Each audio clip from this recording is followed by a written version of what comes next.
It's so unbelievable, we didn't think it could possibly be true. But after receiving thousands of records and declassified reports from the Army, it's confirmed that during the Cold War, the United States military conducted secret tests on unsuspecting people in the city of St. Louis.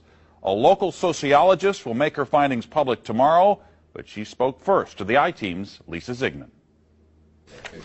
Lisa Martino Taylor's life work has been to uncover details of the Army's ultra-secret military experiments carried out in St. Louis and other cities during the 1950s and 60s. This study was secretive for a reason.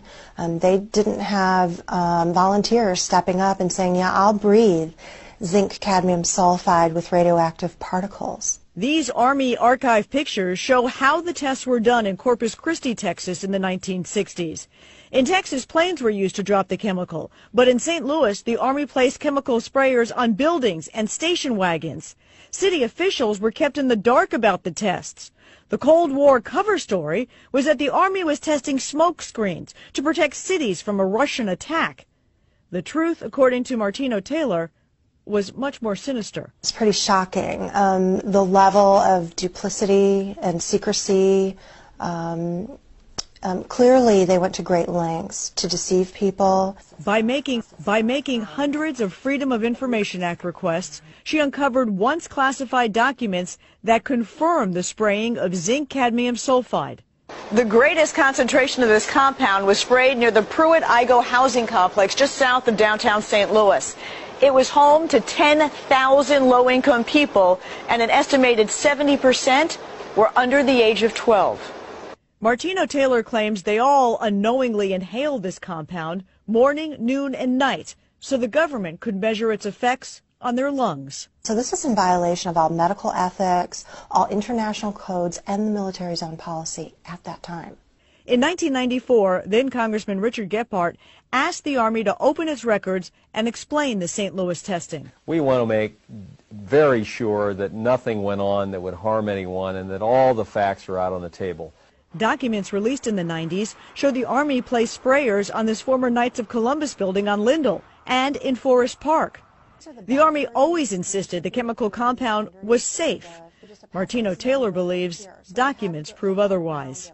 There's a lot of evidence that indicates that people in St. Louis, in the city, particularly in minority communities, were subjected to military tests that was connected to a larger radiological weapons development and testing project. For the first time, she links the St. Louis testing to a company called U.S. Radium, a company notorious for lawsuits involving radioactive contamination of its workers. United States Radium had this reputation where they had been found legally liable decades prior for producing a radioactive powdered paint that killed many young women who painted fluorescent watch dials.